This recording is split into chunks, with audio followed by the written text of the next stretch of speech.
بسم اللہ الرحمن الرحیم۔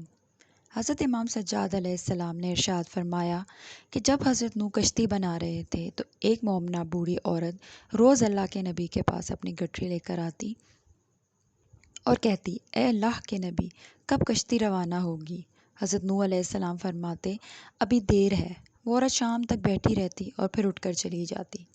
ایک دن حضرت نوح علیہ السلام نے فرمایا کہ اے عورت، جب جانا ہوا تو تمہیں بتا دیا جائے گا۔ یہ عورت واپس چلی گئی اور انتظار کرنے لگی کہ کب نوح بلائیں گے۔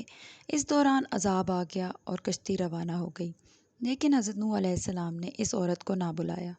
ظاہری طور پر حضرت نوح علیہ السلام کو اس کو بلانا بھلا دیا گیا تھا۔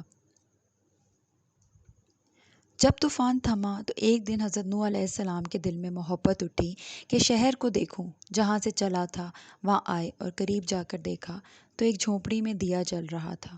حضرت نوح علیہ السلام یہ دیکھ کر چونک گئے اور روئے زمین پر کوئی ایسا گھر بھی ہے کہ اتنے عظیم طوفان کے بعد بھی جس میں چراغ جل رہا ہے؟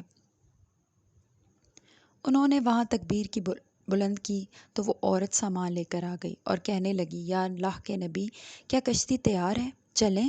حضرت نوح علیہ السلام نے حیرت سے اس کو دیکھا اور کہا، رکو بڑھیا، کیا تمہیں کچھ پتہ نہیں؟ وہ کہنے لگی، یا نبی اللہ، کیا نہیں پتہ چلا؟ کہا، اتنا بڑا عذاب آیا، تمہیں کچھ پتہ نہیں چلا؟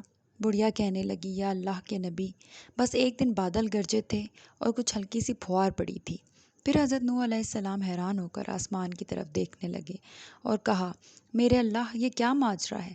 اللہ تعالیٰ نے حضرت نوح پر وحی بھیجی کہ میرے پیارے نبی، اس عورت کے دل میں چونکہ تمہاری محبت تھی اور تم نے اسے پابند کر دیا تھا، تمہارا اس سے وعدہ بھی تھا کہ نجات کی کشتی میں اسے لے جاؤ گے، تب جب کہ تم نے اپنا وہ وعدہ پورا نہیں کیا۔ لیکن اے نوح، میں تو تمہارے وعدے کا ذمہ دار تھا، اس لیے میں نے اس بڑھیا تک عذاب پہنچنے ہی نہیں دیا۔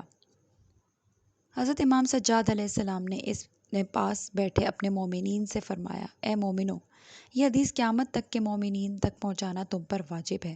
انہیں بتا دو کہ جس نے ہم سے محبت کی، قیامت کا عذاب ضرور آئے گا، لیکن جیسے اس بڑھیا کو پتہ نہیں لگا، ہمارے مومنوں کو بھی پتہ نہیں چلے گا کہ کب قیامت آئی اور کب چلی گئی۔ سبحان اللہ۔ اہل بیت کی مثال کشتی نوح کی طرح ہے، جو اس پر سوار ہو گیا فلاح پا گیا۔